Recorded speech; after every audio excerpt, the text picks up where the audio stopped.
Hello everyone, welcome to Nishat entity. तो आज हम लोग पढ़ने वाले हैं क्लास 6 हिस्ट्री का चैप्टर 5 जिसका नेम है kingdom, king and an early Republic. तो चलिए स्टार्ट करते हैं इस चैप्टर को। तो सबसे पहले यहाँ पे एक बॉक्स दिया हुआ है जिसमें इलेक्शन डे के बारे में बताया गया। तो चलिए देखते हैं इलेक्शन डे क्या होता है। अभी जल्दी ही इलेक्शन हुआ है, अगर आप सब लोगों को पता हो तो ये इलेक्शन क्या होता है देखा होगा सब लोग। जो है बहुत सारे इसके नॉमिनी होते हैं जो खड़े होते हैं, ठीक है। हमेशा सबके घर आते होंगे वोट मांगने के लिए, ठीक है। तो उनको वोट दिया जाता है, फिर वो जीतते हैं। तो देखते हैं सबसे पहले इलेक्शन क्या होता है। तो Shankaran woke up to see his grandparents all ready to go and vote. Shankaran सो के उठता है और देखता है कि उसके दादा दादी जो हैं वो रेडी हो चुके हैं और वोट देने के लिए जो है जा रहे हैं। They wanted to be the first to reach the polling booth. Why Shankaran wanted to know where they so excited, somewhat impatiently. His grandfather explained, "We can choose our own rulers today." देखो, शंकरन जब सो के उठता है तो देखता है कि उसके दादा दादी जो हैं बहुत ज़्यादा एक्साइटेड हैं वोट देने के लिए। तो वो सबसे पहले जो है वहाँ पे जाके वोट देना चाहते हैं। तो शंकर ये जानना चाहते हैं कि ऐसा क्यों है। तो उसके दादा दादी बोलते हैं कि फाइनली जो है अब हम लोग अपने रूलर्स को, मतलब जो हमारे ऊपर शासन करने वाले हैं, अब हम उनको चूज कर सकते हैं, ठीक है। हम अपने अकॉर्डिंग जो है वो रूलर्स को बना सकते हैं। हमें किसको रूलर्स बनाना है, किसको नहीं बनाना है, अब ये हमारे हाथों में आ चुका है, ठीक है। तो अब देखते हैं कि क्या ये अभी हुआ था या फिर क्या अभी दादा के दादा के दादा के दादा के टाइम से ये चीज़ें चली आ रही हैं। अब इस हिस्ट्री में हम तो यही पढ़ने वाले हैं। हिस्ट्री का मतलब ही क्या होता है, स्टडी ऑफ पास्ट। तो इसमें हम यही पढ़ने वाले हैं कि आखिर ये प्रथा जो है, ये वोट डालने वाली जो प्रथा है वो कब से चली आ रही है, ठीक है। और अगर नहीं थी उससे पहले जो थी, तो आखिर उस टाइम में क्या होता था। तो चलिए देखते हैं। यहाँ पे एक टॉपिक है जो है कि how some men become rulers. कैसे जो है कुछ आदमी जो है वो रूलर बन जाते हैं, इसके बारे में यहाँ पे बोला गया है कि कैसे उस जमाने में जो है कैसे कुछ लोग जो है सिर्फ रूलर बन जाते थे। इसका क्या एक रीजन था, तो देखते हैं। चूजिंग लीडर्स और rulers by voting is something that has become common during the last 50 years और सो। किसी लीडर को चूज करना, ठीक है, किसी लीडर को चूज करना वोटिंग के पर्पज से, ये जो है अब कॉमन हो चुका है। फॉर द लास्ट 15 ईयर्स में, इधर 50 सालों में जो है वोट डालना जो है कॉमन हो चुका है। लेकिन इससे पहले जो था वोटिंग सिस्टम नहीं था। तो उससे पहले था क्या भाई, आखिर अब इसको जानेंगे। तो how did man become rulers in the past. तो आखिर कैसे जो है जो आदमी थे, मतलब मोस्टली जो मेन थे पहले, उनको ही सिर्फ अधिकार था रूल करने का। तो कैसे जो है वो पास्ट में वो रूलर्स बने। Some of the rajas we read about in chapter 4 were probably chosen by जना द पीपल। जो राजा बने थे चैप्टर 4 में हम लोगों ने पढ़ा था ना, दो टाइप की क्लास थी, एक थे प्रेस्ट एक थे ब्राह्मण।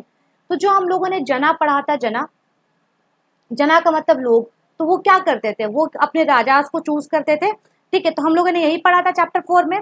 But around 3000 years ago we find some changes taking place in the ways in which rajas were chosen. Some men now became recognized as rajas by performing very big sacrifices.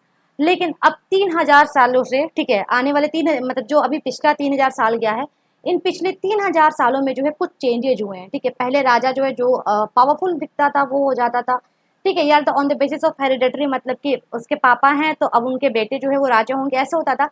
लेकिन in the past 3000 years ये क्या हुआ, जो राजा बनने की जो पद्धति है, जो राजा बनने की जो कह सकते हैं कि प्रैक्टिस है, वो चेंज हो गई, ठीक है। अलग अलग बेसिस पे राजा को डिसाइड किया जाने लगा।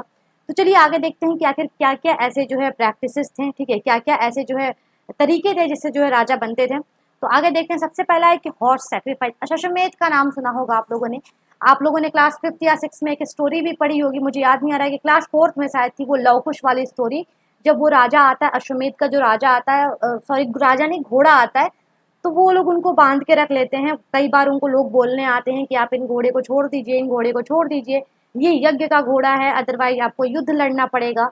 तो वो लोग रेडी हो जाते हैं युद्ध लड़ने के लिए। दो बच्चों की कहानी है लव कुश की। तो आप लोगों ने जरूर पढ़ी होगी, अगर नहीं पढ़ी होगी तो जाके पढ़ लेना, ढूंढ लेना इंटरनेट पे, गूगल पे ढूंढ लेना, ठीक है। तो चलिए देखते हैं कि इसके बारे में भी कुछ बताया गया, अश्वमेध के बारे में बताया गया है। द अश्वमेध और horse sacrifice was one such ritual. एक ऐसा रीति रिवाज था, हॉर्स सैक्रिफाइस का एक रीति रिवाज था, अश्वमेध का एक रीति रिवाज था। और उस रीति रिवाज में क्या होता था जरा देखते हैं। A horse was let choose to wander freely and it was guarded by the Raja's men.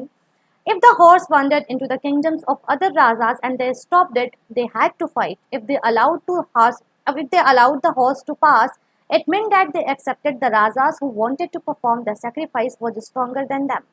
अब इसमें क्या होता था कि एक जो घोड़ा था ना उसको छोड़ दिया जाता था। जैसे ये घोड़े महाराज हैं, घोड़े महाराज को मैं कैसे बनाऊं यार, मुझे बनाने नहीं आता है जानवर वानवर, कोई मुझे बताना। ठीक है, मान लीजिए ये घोड़े महाराज है, इनको छोड़ दिया गया कि जाइए आप घूम के आइए। ठीक है, जैसे आप लोगों को छोड़ा जाता है कि जाइए घूम के आइए, तो कहीं भी निकल जाते हो ना, तो वैसे ये भी कहीं भी निकल जाते थे।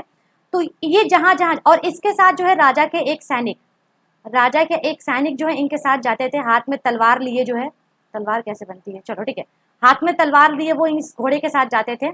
और ये राजा जो, ये घोड़ा, सॉरी राजा नहीं घोड़ा, ये घोड़ा जो है जिस जिस किंगडम से पास करता था, वो किंगडम जो है, अगर वहाँ के लोग इस घोड़े को नहीं रोकते हैं तो वो किंगडम जो है इसी राजा के कंट्रोल में।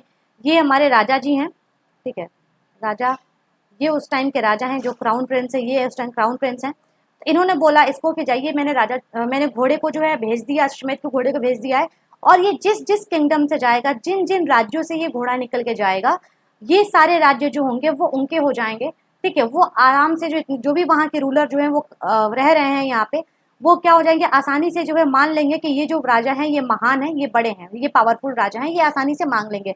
लेकिन अगर ये घोड़ा, अगर इस घोड़े को जो है कोई रोकता है, ठीक है, अश्वमेध का घोड़ा मान लो इनके राज्य से पास किया, इन्होंने बोल दिया ठीक है आ जाओ मेरे राज्य में, आ जाओ, पास होके चले जाओ, हम मानते हैं कि आपके राजा बहुत पावरफुल हैं, लेकिन अगर मान लीजिए ये जो महाराज हैं इन्होंने मना कर दिया, इन्होंने उस घोड़े को रोक लिया, तो अब इनको इनके साथ जो है, अब ये वाले महाराज को, ये जो महाराज है इनको इनके साथ जो है युद्ध लड़ना पड़ेगा, वॉर करना पड़ेगा।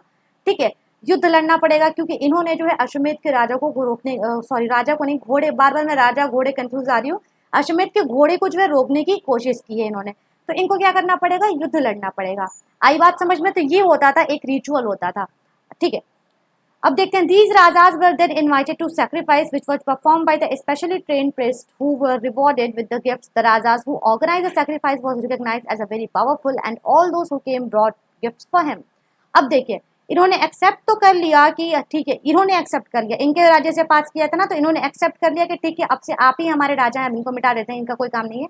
ठीक है, तो आप ही हमारे राजा, इन्होंने परफॉर्म कर दिया। तो अब क्या करेंगे, ये जो महाराज हैं, ये वाले जो महाराज है, ये जो राजा हैं, अब इन राजा को इनवाइट करेंगे कि आइए हमारे यहाँ आइए। ठीक है, हम कुछ जो है सेक्रीफाइस, कुछ जो है क्या कहते हैं, यज्ञ करके कुछ सेक्रीफाइस करने वाले हैं, तो आप भी आइए। तो ये राजा जो बोलते हैं चलिए ठीक है हम भी आते हैं, तो ये भी जाते हैं इनके पास, और यहाँ पे जो इनके किंगडम में जाते हैं ये, और इनके किंगडम में कुछ सेक्रीफाइसेस होते हैं। ये क्या करते हैं कि बहुत ही अच्छे प्रेस्ट को, एक ट्रेंड प्रेस्ट को, ट्रेंड पुजारी को ये लेके आते हैं और उनसे ये सेक्रीफाइसेस करवाते हैं। ठीक है, आई बात समझ में आपको?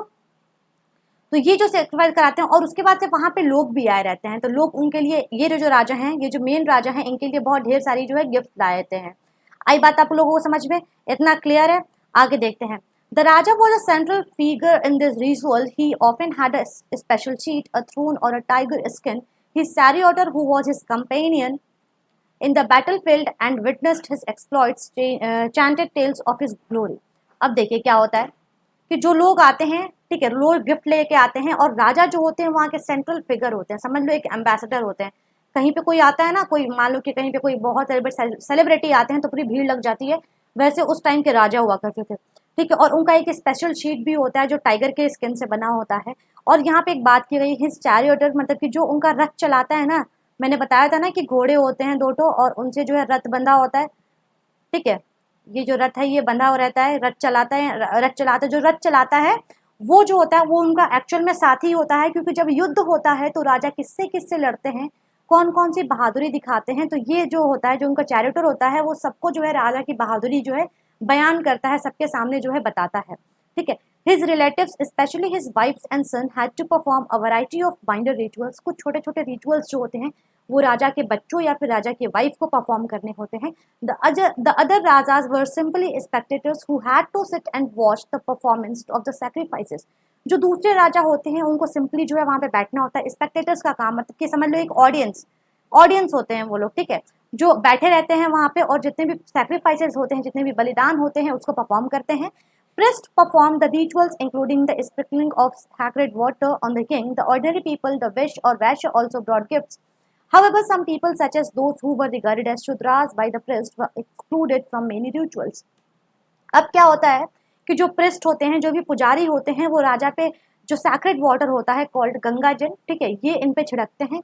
और जितने भी ऑर्डिनरी लोग होते हैं, ठीक है, ऑर्डिनरी लोग जितने भी होते हैं वो सब लोग जो है वो राजा के लिए गिफ्ट लाए होते हैं, एक्सेप्ट दोस्त जो शूद्र होते हैं। शूद्र सबसे लोअर लोग माने जाते हैं, अनटचेबल्स कहा जाता है उनको, ठीक है। तो सिर्फ ये लोग जो है अलाउ नहीं होते हैं कि ये इन रिचुअल्स में आ सकें, ठीक है, रिचुअल्स को देख भी सकें, उसके लिए भी ये लोग अलाउ नहीं होते हैं, ठीक है। तो ये सिर्फ ये लोग नहीं आते हैं, और बाकी जितने भी कॉमन मैन होते हैं वो राजा के लिए गिफ्ट लेके आते हैं।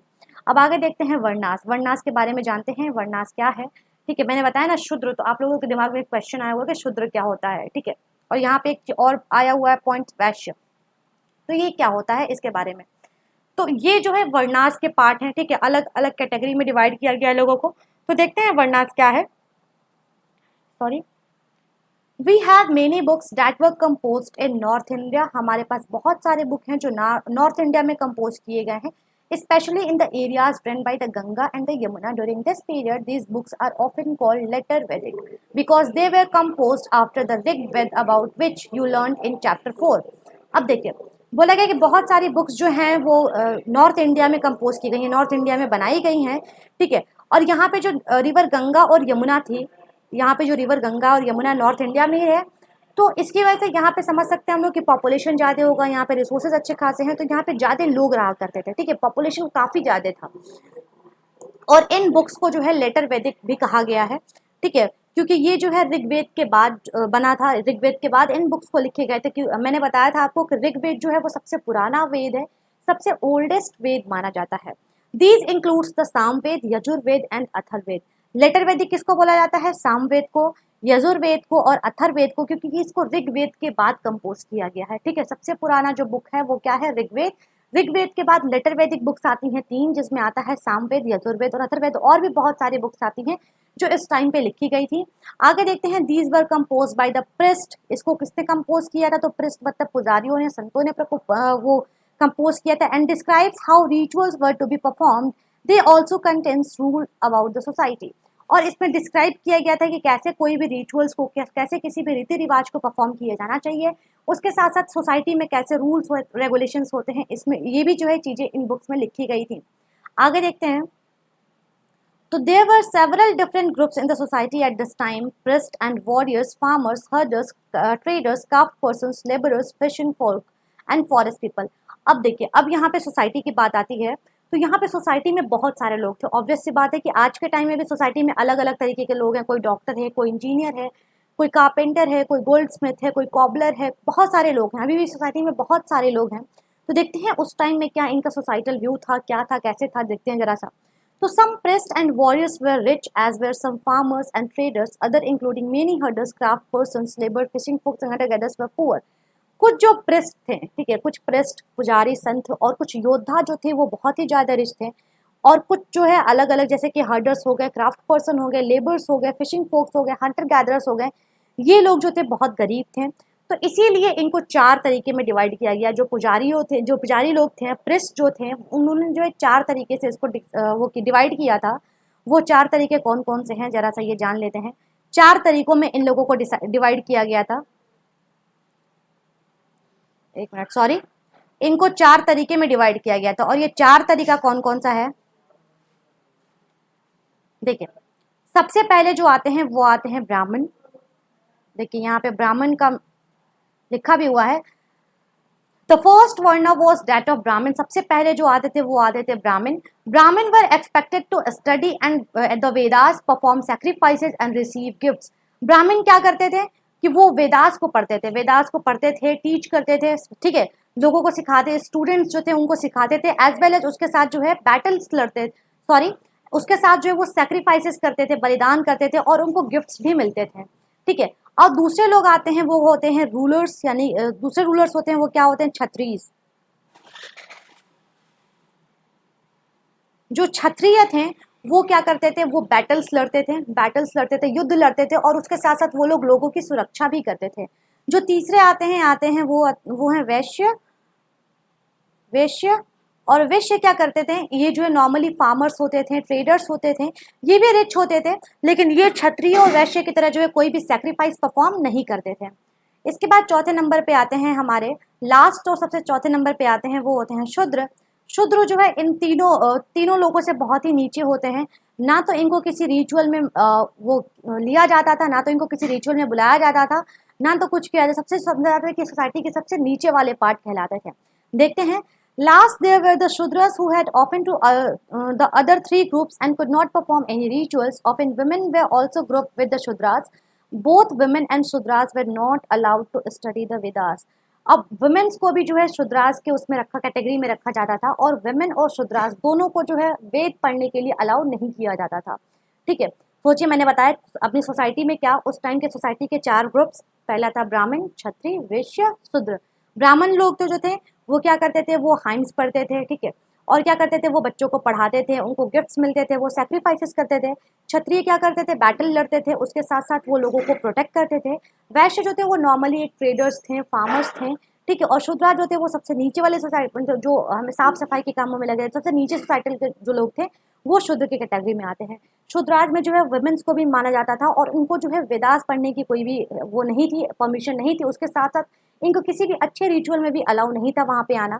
आगे देखते हैं, the priest also said that these groups were divided on the basis of birth. Priest ये भी कहा करते थे कि जो ग्रुप डिवाइड किया गया, जो 4 ग्रुप डिवाइड किया गया है, उसको on the basis of birth divide किया गया है। On the basis of birth का मतलब क्या, अगर पिता ब्राह्मण है, ठीक है, पिता ब्राह्मण है, फादर जो है वो ब्राह्मण है, और मदर जो है वो भी ब्राह्मण है, तो जो इनका जो चाइल्ड होगा वो भी क्या होगा, वो भी ब्राह्मण होगा। आई बात समझ में? तो इनको on the basis of birth divide किया जाता था। आगे देखते हैं, later they classified some people as untouchable. बाद में इन लोगों ने कुछ लोगों को अनटचेबल भी कहा। अनटचेबल क्यों? These included some craft person, hunter gatherers as well as people who help perform burials and cremations. The press said that the contact with these groups was polluting. देखिए, लास्ट में कुछ लोगों को untouchable भी कहा गया। और अनटचेबल में कौन कौन से लोग आते थे, तो अनटचेबल में वो लोग आते थे जो craft person, art and craft जो बनाते थे, उसके साथ साथ जो हंटर गैदरर्स होते थे वो आते थे, और उसके साथ साथ जो ब्यूरियल्स और क्रेमेशंस में जो लोग हेल्प करते, जैसे चिता जलाना या फिर गड्ढा खोलना कब्र के लिए, तो ये लोग जो थे वो इसमें आते थे। इनको अनटचेबल कहा जाता था। और प्रिस्ट कहते थे, जो पुजारी साधु संत थे उस टाइम के, वो कहते थे कि इनको छूना मतलब कि आप पॉल्यूट हो जाना। आई बात समझ में? इसके बाद है, Many people did not accept the system of Verna let down by the Brahmins। बहुत सारे लोगों ने इस सिस्टम को एक्सेप्ट नहीं किया, जो वर्ना सिस्टम था, जो 4 तरीके से डिवाइड किया गया था, इसको एक्सेप्ट नहीं किया। Some kings thought that they were superior to the priest. Other felt that the birth could not be on the basis for deciding which Verna people belong to। देखिए, कुछ लोग सोचे कि ये जो है कुछ राजा सोचे, राजा जो थे वो सोचे कि वो जो है प्रेस्ट से सुपीरियर हैं। ठीक है, वो साधु संत पुजारी से सुपीरियर हैं। और कुछ ने सोचा कि किसी भी का भी कास्ट डिसाइड करने के लिए on the basis of birth नहीं होना चाहिए, बर्थ के हिसाब से उसका कास्ट डिसाइड नहीं होना चाहिए। ठीक है, some people felt that there should be no difference among people based on occupation. कुछ लोगों ने ये भी कहा कि लोगों को ऑक्यूपेशन के बेसिस पे भी कोई डिफरेंस नहीं होना चाहिए। ठीक है, और उसके बाद other felt that everybody should be able to perform rituals. और कुछ लोगों का ये भी मानना था कि सबको अधिकार है रीति रिवाज को परफॉर्म करने का।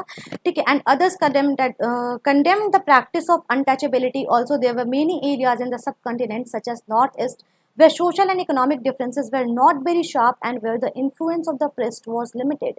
देखिए, बहुत सारे लोग जो है इनको इन चीज़ों को नहीं माने। और जैसे कि नॉर्थ ईस्ट के एरियाज में, असम वगैरह के एरिया देखें अगर हम लोग, तो यहाँ पे जो है कह सकते हैं कि यहाँ पे इतना ज़्यादा जो है इन्फ्लुएंस नहीं थे लोग, जितना भी प्रेस्ट कहते थे। वर्ना सिस्टम से यहाँ पे इतने ज़्यादा लोग इन्फ्लुएंस नहीं थे जितने की जो है नॉर्थ इंडिया में थे।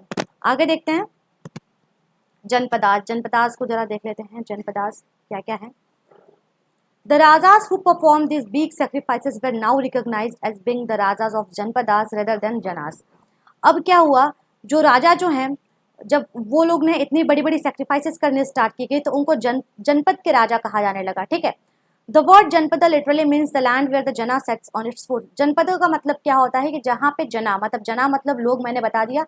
तो जहाँ पे भी वो लोग अपना पैर रखेंगे, ठीक है, वो क्या कहलाएगा, जनपद कहलाएगा। Some important janapadas are shown in map 4 page 49। Page 49 पे देखते हैं कुछ इंपॉर्टेंट जनपद के बारे में, यहाँ पे मेंशन है, जरा सा देख लीजिए आप लोग। ठीक है, कुछ इंपॉर्टेंट जनपद के बारे में यहाँ पे मेंशन है। ठीक है, उज्जैन वगैरह हो गया आपका, ये राजगृह वगैरह, ये सब आपके कुछ इंपॉर्टेंट वो हैं, जनपद हैं। अभी आगे हम लोग थोड़ा सा पढ़ते हैं। Archaeologists have excavated a number of settlements in the Janpadas such as Puran Kila in Delhi, Hastinapura near Meerut and Atanji Khera near Eta. देखिए आर्कोलॉजिस्ट ने कुछ जो है जनपद भी पाए गए हैं, कुछ खुदाई में जब एक्सकवेशन हुआ, जब खुदाई हुआ तो उन्होंने कुछ जनपद पाया, जैसे पुराना किला पाया दिल्ली में, हस्तिनापुर पाया मेरठ में और अतरंजी खेरा पाया एटा में। ठीक है, they found that people lived in herds and kept cattle as well as other animals. They also grew a variety of crops, rice, wheat, barley, pulses, sugarcane, sesame and mustard. और वो लोगों ने पाया कि वहाँ पे लोग जो है झोपड़ी बना के रहते थे, उसके साथ साथ जो है वो कैटल्स वगैरह रखते थे और जो है वो वैरायटी ऑफ क्रॉप्स भी उगाते थे, जैसे राइस हो गया, वीट हो गया, बार्ली हो गया, पल्सेस हो गए, शुगर केन हो गया, सीसम हो गया और मस्टर्ड, ये सारी चीज़ें जो है वो वहाँ पे उगाया करते थे। आगे देखते हैं, अगर they made earthen pots. Some of these were grey in color, other were red. One special type of pottery found at these sites known as painted greyware. वो जो है अर्थन पॉट्स भी जो है बनाया करते थे। ठीक है, इसको अलग अलग कलर से पेंट भी किया, ग्रे कलर से, कुछ को रेड कलर से पेंट किया करते थे। और एक स्पेशल पॉटरी भी पाई गई जिसका नाम था painted greyware. As is obvious the name, ये use grey pots hand painted design, usually simple lines and geometric patterns. जैसे ये नेम ही सजेस्ट कर रहा है, पेंटेड ग्रेवेयर नेम ही सजेस्ट कर रहा है कि उस पॉट को ये लोग ग्रे कलर से पेंट करते थे, उसके बाद से जो है कुछ ग्राफ ज्योमेट्रिक पैटर्न बनाते थे। ठीक है, लाइंस वगैरह ड्रॉ करते थे। अब आगे देखते हैं महाजनपदास। महाजनपदास कहाँ पे, मैं एक चीज़ आपको दिखाना था, यहाँ पे मैंने 3 जगह का नाम लिया था ना, पुराना किला, हस्तिनापुर। ठीक है, ये देखिए आपको हस्तिनापुर यहाँ दिख जाएगा, यहाँ पे आपको दिख रहा होगा हस्तिनापुर, दिख रहा है। चलिए आगे देखते हैं, और बाकी तो मुझे 2 नहीं दिख रहे हैं इसमें, नहीं मुझे इस मैप में तो 2 नहीं दिख रहे हैं, नहीं है इस 2 में। चलिए आगे देखते हैं, महाजनपदास पढ़ने हम लोगों को। चलिए, about 2500 years ago some janpadas became more important than others and were known as Mahajanpadas. Some of these are shown on map 4. Most Mahajanpadas had a capital city. Many of these were fortified. This means that huge walls of wood, brick or stone were built around them. 2500 साल पहले की बात है, जब जनपदात जो है वो ज़्यादा इंपॉर्टेंट होने लगे। ठीक है, जब जनपदात में ज़्यादा चीज़ें जो है ऐड होनी स्टार्ट हो गई, जब वहाँ रिसोर्सेज काफ़ी अच्छे हो गए, जब वहाँ पे ज़्यादा जनपद जो है जुड़ते जा रहे थे, ज़्यादा लोग जो इसमें जुड़ते जा रहे थे, तो वो महाजनपदास के अंदर आने लगे। ठीक है, और बहुत सारे महाजनपदास के पास उनकी एक कैपिटल सिटी भी हुआ करती थी। उसके साथ साथ जो वो लोग जो थे फोर्टिफाइड भी थे, मतलब उनकी किलाबंदी भी की गई थी। उसके बाद जो है उनके बहुत बड़े बड़े वॉल्स थे, ब्रिक्स जो किससे बने हुए थे, लकड़ियों से बने हुए थे, ब्रिक्स ईंटों से बने हुए थे, स्टोन से बने हुए थे। ठीक है, अब आगे पढ़ते हैं महाजनपदास के बारे में। Forts were probably built because people were afraid of attacks from other kings and needed protection. Forts क्यों बनाए गए थे, किलाबंदी किला क्यों बनाया गया था, ताकि वो जो है लोग जो थे वो डरे हुए थे कि क्या पता कोई किंग जो है आके उन पे अटैक कर दे, तो लोगों की प्रोटेक्शन के लिए जो वहाँ पे फोर्ट्स बनाए गए थे। It is also likely that some rulers wanted to show how rich and powerful they were by building really large, tall and impressive walls around their cities. कुछ राजा तो ये भी दिखाना चाहते थे कि हम कितने पावरफुल हैं, इसीलिए वो बहुत बड़ी बड़ी जो है दीवारें, ठीक है, बहुत बड़ी बड़ी किलाबंदियां कराया करते थे। इसके साथ साथ also in this way the land and the people living inside this fortified area could be controlled more easily by the king. जैसे कि अगर किंग ने जो है बड़ी बड़ी दीवारें बना दी हैं, ठीक है, चारों तरफ जो है, तो इसके अंदर जो लोग रह रहे होंगे वो किंग जो है वो इजीली कंट्रोल कर सकता है। अगर कोई भागना भी चाहे तो भाग नहीं सकता है। ठीक है, जैसे अभी हम लोग का बॉर्डर है, बॉर्डर पे हम लोग को बहुत सिक्योर है, तो हम लोग कहीं भी आना जाना चाहें तो उसके लिए हमको प्रॉपर परमिशन लेना पड़ता है। तो वैसे भी किंग ने कर रखा था, पूरी दीवार जो है बड़ी बड़ी जो है बनाई थी, समझ लो कटीले तार लगा दिए थे इसमें, ताकि कोई भी भाग ना पाए। आगे देखते हैं, buildings such huge walls required a great deal of planning. Thousand, if not lakh of bricks or stones had to be prepared. This in turn meant enormous labor provided, possibly by thousands of men, women and children, and resources had to be found for all this. अब देखिए, building बनाना, जैसे बड़ी बड़ी दीवारें बनाना एक normal काम नहीं था, इसके लिए प्लानिंग भी चाहिए होती है। तो उसके लिए प्लानिंग चाहिए होती है, उसके साथ साथ रिसोर्सेज चाहिए होते हैं, उसके साथ साथ लेबर्स चाहिए होते हैं। तो बहुत सारे आदमी औरतों ने मिल के काम किया। ठीक है, और कह सकते हैं कि इन चीज़ों को जो है अच्छे से बनाया गया। आगे देखते हैं, The new Rajas now began maintaining armies. Soldiers were paid regular salaries and maintained by the king throughout the year. Some payments were probably made using punch-marked coins. देखते हैं, जो कुछ राजास थे उन्होंने क्या किया, आर्मी मेंटेन करना start कर दिया। आर्मी मेंटेन करना इसलिए स्टार्ट कर दिया क्योंकि कोई दूसरा राजा जो है वो उन पे अटैक ना कर पाए। सोल्जर्स को जो है रेगुलर सैलरीज भी पे की जाने लगी, जितने भी सैनिक थे उनको रेगुलर सैलरीज भी पे की जाने लगी, ठीक है। और पेमेंट जो है किससे बनता मिलता था, पंच मार्क्ड कॉइन से। जैसे देखा होगा सिक्का, सिक्के पे देखा होगा किसी ना किसी राजा की फोटो लगी होती है या फिर उस टाइम के कोई सील्स वगैरह लगे होते हैं, तो इस टाइप के सिक्कों में जो है उनकी पेमेंट की जाने लगी। अब आगे देखते हैं टैक्सेस के बारे में।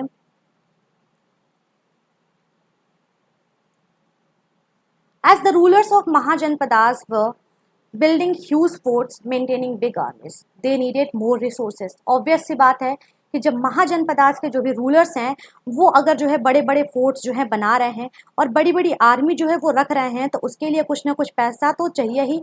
कुछ बड़ी बड़ी जो है कह सकते हैं हम लोग कि बड़ी अमाउंट में पैसा चाहिए, क्योंकि वो उनको सैलरी भी पे कर रहे हैं। तो देखते हैं क्या है, they need more resources and they need officials to collect. So instead of depending on occasional gifts brought by the people, as in the case of Raja of the Janpadas, they started collecting regular taxes.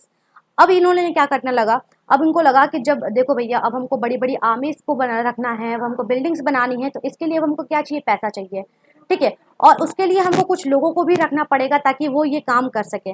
तो वो क्या कह सकते हैं कि occasional gifts जो है, अब ये क्या कर रहे थे, पहले के राजा क्या थे कि वो ओकेजनल गिफ्ट्स पे डिपेंड रहा करते थे, ठीक है।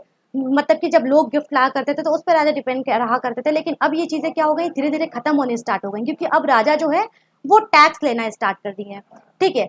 अब देखते हैं वो टैक्स जो है वो किस बेसिस पे लेते थे। तो taxes on crops were the most important. जो फसल पे, जो फार्मर्स पे जो टैक्स लगता था वो ज्यादा इंपॉर्टेंट था। This was the most popular way, this was because most popular were farmers. Usually the tax was fixed at 1/6 of what was produced. This was known as भागा और शेयर। जैसे कि ये जो था बहुत इंपॉर्टेंट था, जो फार्मर्स पे टैक्स लगाया जाता था। इसमें कितना टैक्स लगाया था फसल पे, कितना कि जैसे मान लो फार्मर्स ने जो है 60 रुपए का अनाज बोया है, ठीक है, 60 रुपए का अनाज बोया है, तो इस 60 रुपए का जो फार्मर्स है उनको 1/6 पोर्शन जो है वो देना पड़ता था, ठीक है। इसका मतलब यानी कि 10 रुपए जो है वो उसको किंग को देने पड़ेंगे, ठीक है। इसके बाद दूसरा है हमारा कि दूसरे लोगों पे टैक्स लगना। फार्मर्स पे तो लग गया कि 1/6 देना है, और जो दूसरे लोग हैं, there were taxes on crafts person as well, this could have been in the form of labour. अब जो थे वो जो आर्ट एंड क्राफ्ट जो लोग करते थे उन पे भी टैक्सेस लगाए गए, और ये कैसे लग सकते थे, इन द फॉर्म ऑफ लेबर, ठीक है। मतलब कि वो जो है आके वहां पे काम करते थे, जैसे देखते कैसे, for example a weaver or a smith may had to work for a day every month for the king. इन लोगों को क्या करना पड़ता, जितने भी आर्टिशियंस थे ये कुछ दे तो सकते नहीं थे, तो इन लोगों को क्या करना पड़ता था, एक दिन के लिए जो है, महीने में एक दिन के लिए जो इनको राजा के लिए काम करना पड़ता था, ठीक है। उसके बाद से तीसरे नंबर पे आते हैं हमारे herders. Herders were also expected to pay taxes in the form of animals and animal produce. जो हर्डर्स थे, जो क्या सकते जानवरों को पालन पोषण करते थे, तो उनको भी क्या करना पड़ता था, कुछ टैक्सेस देने पड़ते थे राजा को इन द फॉर्म ऑफ, या तो वो जानवर दे दें या फिर जानवर से बनी हुई कोई दूध हो गया, अंडा हो गया, ये सारी चीजें जो है वो टैक्स के फॉर्म में दे सकते थे। इसके बाद आता है हमारा there were also taxes on goods that were bought and sold through trade. अब देखो टैक्सेस भी थे, गुड्स के भी कुछ टैक्स, जो ट्रेड के हिसाब, जो ट्रेड होती थी, ठीक है, जो खरीदा बेचा जाता था उस पर भी टैक्सेस लगते थे। इसके बाद है हमारा and hunters and gatherers had also to provide forest produce to the rajas. और जो हंटर गैदरर्स थे, ठीक है, उनको भी जो है, जो भी वो लोग गैदर करते थे, जो भी चीजें वो इकट्ठा करते थे, उनमें से भी कुछ पार्ट जो है वो राजा को पे करना पड़ता था उनको। अब आगे देखते हैं एग्रीकल्चरल चेंजेस। एग्रीकल्चर में चेंज कैसे हुआ इसके बारे में जरा सा जानते हैं हम लोग। There were two major changes in agriculture. दो मेजर चेंज आए एग्रीकल्चर में। Once was growing use of iron plowshares. Iron plowshares मतलब कि कह सकते हैं कि लोहे के जो हल हैं वो यूज होने स्टार्ट हो गए। This means that heavy clay soil could be turned over better than with a wooden ploughshare. अब क्या था कि पहले अगर लकड़ी के हल वो लोग यूज करते थे तो जो एकदम टाइट टाइट मिट्टी होती है वो उसको नहीं जोत पाते थे खेत को, लेकिन जब से वो आयरन के जो प्लो यूज करने लगे तब से वो क्या करने लगे, जो टाइट टाइट मिट्टियां हैं उसको भी जो है आसानी से ये लोग जोत पाते थे, ठीक है, सही कर पाते थे। अब आगे देखते हैं, so that more grain could be produce, जिसकी वजह से फसल जो है ज़्यादा अच्छी होगी। Second, people began transplanting paddy. This means that instead of scattering seeds on the ground from which the plants would sprout, saplings were grown and then planted in the fields. This led to increased production as many more plants survived. अब देखो क्या होता था कि ये लोग क्या करना स्टार्ट कर दिए थे, ये लोग जो है ट्रांसप्लांटिंग, छोटे छोटे पौधों को जो है रोपना स्टार्ट कर दिए थे ये लोग, ठीक है। इससे बेहतर है कि जब बीज उगाओ, बीज से फिर वो करो उगाओ, तो टाइम भी लगता था, इससे सीड्स भी नुकसान हो जाते थे। तो अब ये लोग जो है क्या करती है, रोपना स्टार्ट कर दिए हैं। This led to the increase production as many more plant survive, इसकी वजह से प्रोडक्शन ज़्यादा हुआ. However it was back breaking work, generally slave men and women called dasas and dasyus or dasis and landless agricultural labours called kammakaras had to do this work. और इस काम को कौन करता था? तो जितने भी मैंने बताया था कि वॉर में जो कैप्चर होकर जो कैप्चर्ड लोग थे उनको क्या बोला, दास या फिर दासी बोला जाता था. तो वो इस काम को करते थे, जनरली वो लोग इस काम को करते थे. उसके साथ साथ जो है जो भी एग्रीकल्चरल लेबरर्स थे, लैंडलेस एग्री, जिनके पास जमीन नहीं होती थी, जिनको कहा जाता था कम्मकर, याद रखिएगा कम्मकर जो है वो लोग होते थे जिनके पास कोई भी जमीन नहीं होती थी, वो लेबर होते थे. वो लोग भी जो है काम करते थे यहाँ पे. ठीक है, चलिए आगे देखते हैं. अब मगध के बारे में, जैसा कि मैंने आपको लास्ट 4th चैप्टर में बताया था कि मगध जो था एक बहुत ही पावरफुल किंगडम निकल के आया था सामने. तो अब जरा सा मगध के बारे में हम लोग जान लेते हैं कि मगध में क्या था, कैसे वहाँ पर सिस्टम को चल रहा था. तो देखते हैं. Find Magadh on map 4 page number 49. Magadh को ढूंढना है. चलो चलो चलो ढूंढे, हम भी नहीं ढूंढे अभी तक मगध को. चलो जल्दी जल्दी पहुँचो पहुँचो पहुँचो मैप पे. दिख रहा है मगध कहीं? दिख रहा है? दिखेगा तो मुझे भी बताना. मुझे दिख गया.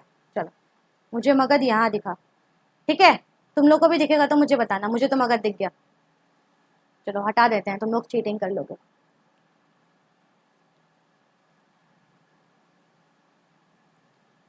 Find Magad on map 4. Magad became the most important Mahajanpadas in about 200 years ago. Many rivers such as the Ganga and Son flowed through Magad. This was important for transport, water supplies, making the land fertile. Parts of Magad were forested. देखिए, मगध जो था इन 200 सालों में, ठीक है, वैदिक period के 200 सालों में मगध जो था वो एक पावरफुल किंगडम में उभर के आया था. बहुत ही ज़्यादा पावरफुल किंगडम में ये उभर के आया था. बहुत ही पावरफुल राज्य हो चुका था ये. और इसके राज्य होने का रीजन ये भी था कि यहाँ पे 2 नदियाँ बहती थी, गंगा और सोन, जिसकी वजह से उनके पास कोई पानी की कमी नहीं होती थी. दूसरा, इसकी वजह से ये क्या होता था कि यहाँ पे ट्रांसपोर्ट इजीली हो जाता था. वाटरवे जो था वो इजीली था. उसके बाद में वाटर सप्लाई जो थी काफ़ी अच्छी थी, जिसकी वजह से एग्रीकल्चर काफ़ी अच्छा होगा. उसके बाद से जो जो वहाँ की ज़मीन थी, भाई नदी के किनारे है तो ज़मीन जो थी वहाँ की फर्टाइल थी, उपजाऊ थी. वहाँ पे जो है अच्छे खासे जो है फसल होते थे. Parts of Magadh were forested. कुछ मगध के जो कुछ पार्ट्स थे वहाँ पे जंगल भी थे. Elephants which lived in forest could be captured and trained for army. जो जंगलों में जो हाथी रहते थे उनको कैप्चर कर लिया जाता था, उनको बंदी बना लिया जाता था और उसको आर्मी के लिए तैयार किया जाता था. इसका forest also provided would for building houses, carts and chariots. जो जंगल थे उनमें से जो लकड़ियाँ आती थी उससे क्या बनते थे? घर बनते थे, हाउसेज बनते थे. ठीक है, सॉरी, घर बनते थे, बिल्डिंग्स बनती थी, जो कार्ट्स वगैरह बनते थे, चैरियट्स रथ वगैरह बनते थे. Besides there were iron ore mines in the region that could be tap to make strong tools and weapons. और उसके साथ साथ वहाँ पे आयरन माइंस भी थी, लोहे की खदान भी थी, जहाँ से ये लोग जो है लोहा निकाल कर लेके आते थे और उससे जो है वेपन्स वगैरह, ठीक है, बना सकते थे. ठीक, हथियार वगैरह वो लोग आसानी से बना सकते थे. Magadh had 2 very powerful rulers, Bimbisara and Ajatashatru. Magadh के 2 बहुत ही इंपॉर्टेंट राजा हैं. पहला है हमारे बिम्बिसारा और दूसरा है हमारे Ajatashatru, who used all possible means to conquer other janapadas. जो हर तरीके से जो है जितने भी अगल बगल के जितने भी जनपद थे वो सबको जो है जीतना चाहते थे, सबको अपने अंदर करना चाहते थे. उसके बाद है कि Mahapadma Nanda was another important ruler. He extended his control up to north west part of the subcontinent. Mahapadma Nanda जो थे ये भी एक इम्पॉर्टेंट रूलर थे जिन्होंने जो है कहाँ तक अपना कंट्रोल फैलाया हुआ था? तो नॉर्थ वेस्ट पार्ट तक. जैसे कि इंडिया का मैप, माफ़ कर देना मुझे भाइयों और बहनों, हाय, जैसे ये है ना, तो ये नॉर्थ हो गया, ये साउथ हो गया, ये ईस्ट हो गया, तो वेस्ट हो गया. तो यहाँ से मगध स्टार्ट हुआ है ना. इन्होंने पूरा अपना इधर तक का जो है पूरा अपना जो है जो अपना किंगडम है, राज्य जो है अपना फैलाया हुआ था. इधर चीज़ें जो है वो जीतते जा रहे थे. ठीक है, इधर के एरिया जो है वो जीतते जा रहे थे.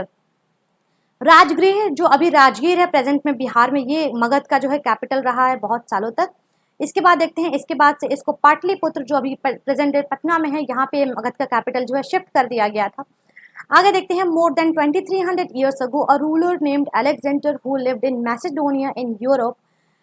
2300 साल पहले एक रूलर आया जिसका नाम था अलेक्जेंडर. सब लोगों ने नाम इनका सुना होगा. जो कहाँ रहते थे? मैसेडोनिया में रहते थे. यूरोप में एक जगह है मैसेडोनिया, वहाँ के राजा थे. wanted to become a world conqueror. वो एक संसार, मतलब कि पूरे संसार को एकदम जीतना चाहते थे. ठीक है. Of course he didn't conquer the world but did conquer parts of Egypt and West Asia. जबकि उन्होंने पूरे वर्ल्ड को नहीं जीता, लेकिन कुछ इजिप्ट के पार्ट और कुछ वेस्ट एशिया के पार्ट को उन्होंने जीत लिया and came to the Indian subcontinent, और इंडियन सब कॉन्टिनेंट में वो आए जीतने के लिए भारत को। Reaching up to the bank of the Beas when he wanted to march further eastward his soldiers refused, they were scared and they heard that the rulers of India had vast armies of foot soldiers, chariots and elephant। जब वो यहाँ India की तरफ जो Beas river है जब उससे जो है पास हो रहे थे, जब मार्च कर रहे थे, तो उनके सोल्जर्स ने यहाँ पे आने से मना कर दिया। और उसका मेन रीज़न क्या था, तो उन्होंने बोला कि जो भी इंडियन रूलर्स हैं उनके पास जो होती है बहुत बड़ी बड़ी सेनाएं होती हैं, ठीक है, बहुत बड़ी बड़ी आर्मी होती है। उसके साथ साथ जो है पैदल मार्च करने वाले उनके पास सोल्जर्स होते हैं, उनके पास बहुत सारी रथें हैं, और उसके साथ साथ उनके पास बहुत सारे एलिफेंट हैं। देख रहे हो, एकदम शान और शौकत थी हमारी, ठीक है। तो उन्होंने उनके आर्मीज ने जो है आने से यहाँ पे मना कर दिया, ठीक है। अब आगे देखते हैं, ए क्लोजर लुक वजी। वजी भी एक था महाजनपदार्थ, जरा इसके बारे में जान लेते हैं। While Magad became a powerful kingdom, Wazi with its capital at Vaishali was under a different from government known as Gana Ashanga। जब मगध भी एक पावरफुल किंगडम था, तो वाजी जिसका कैपिटल था वैशाली में, वो जो है गवर्नमेंट के से डिफरेंट था। जैसे कि वहाँ पे जन और संघ संघ हुआ करता था, ठीक है। इसका जो है गवर्नमेंट जो है इस टाइप का था। तो जन में जो है बहुत सारे मेंबर्स थे, ठीक है, और संघ का मतलब जो होता है कोई ऑर्गेनाइजेशन, ठीक है, ऑर्गेनाइजेशन कोई एसोसिएशन होता है। तो इसके जो गवर्नमेंट थी ना वो बहुत सारे मेंबर टाइप में इसकी गवर्नमेंट थी, ठीक है। तो आगे देखते हैं, इन जन और संघ there were not one but many rulers. जन में जो है और संघ में जो है वहाँ पे सिर्फ एक रूलर्स नहीं थे, वहाँ पे बहुत सारे रूलर्स थे, ठीक है। Some time even when thousand of men rule together each one was known as raja. जब कभी कभी जो है बहुत सारे रूलर्स जो है एक साथ जब रूल करते हैं तो हर एक को राजा कहा जाता था। These rajas perform rituals together. ये सारे राजा मिलके एक साथ रिचुअल्स को परफॉर्म करते थे। उसके they also met in assembly. वो सब जो है असेंबलीज में मिला करते थे and decided what had to be done and how. और डिसाइड करते थे कि कौन सी चीज़ें जो है कैसे करनी चाहिए और कैसे नहीं करनी चाहिए, थ्रू डिसीजन एंड डिबेट। वहाँ पे डिसीजंस भी लिया, डिस्कशंस भी होते थे, सॉरी, और डिबेट भी हुआ करता था वहाँ पे। For example, if they were attacked by an enemy, they met to discuss what should be done to meet the threat. However women, dasas and kammakaras could not participate in this assemblies। अब देखिए, अब ये जो है डिस्कशन किया करते थे कि आखिर हमको करना क्या। जैसे कि मान लीजिए अगर कोई दुश्मन जो है अगर इन पे हमला कर देता है, तो ये जो है बैठ के जो है अच्छा खासा डिस्कशन करते थे कि इनको क्या करना चाहिए क्या नहीं करना चाहिए। उसके साथ साथ जो है वहाँ की औरतें और जितने भी दास और कमकर्स थे, जो मैंने तीन लोगों के बारे में बताया है, तो ये तीनों लोग जो है इस असेंबली का पार्ट नहीं हुआ करते थे, ठीक है। अब आगे देखते हैं, both Buddha and Mahavira belong to janas or sangha. जो बुद्धा और महावीरा थे वो इन दोनों के पार्ट हैं। जंग और संघ के पार्ट हैं ये लोग, ठीक है। Some of the most vivid descriptions life in the sanghas can be found in Buddhist book. Buddhist book में जो है संघ के बारे में काफ़ी चीज़ें जो है मेंशन की गई हैं, और इनके बारे में बुद्ध और महावीरा के बारे में हम लोग पढ़ने वाले हैं नेक्स्ट चैप्टर में। तब तक के लिए इनको जो है अभी यहाँ पे रोक देते हैं, क्योंकि अभी इनके बारे में हम लोग नेक्स्ट चैप्टर में पढ़ेंगे। तो ये रहा हमारा अभी तक का कंप्लीट चैप्टर। यहाँ पे कुछ लिखा हुआ है, जैसे देख लेते हैं। Raja of powerful kingdom tried to conquer the sangha, nevertheless these lasted for very long time till about 15 years ago when the last of Janas और संघस were conquered by the Gupta rulers about whom you will read in chapter 10। अब जो राजा और जो भी powerful kingdom थे वो चाहते थे कि वो संघ को जीत लें वो लोग, लेकिन ऐसा नहीं हुआ। 1500 साल पहले जो है गुप्ता डायनेस्टी ने जो है इसे जीता। कैसे जीता इसके बारे में हम लोग चैप्टर 10 में पढ़ने वाले हैं। अब ये रहा हमारा कंप्लीट चैप्टर। अब हम लोग मिलेंगे अपने नेक्स्ट चैप्टर में, तब तक के लिए थैंक यू सो मच।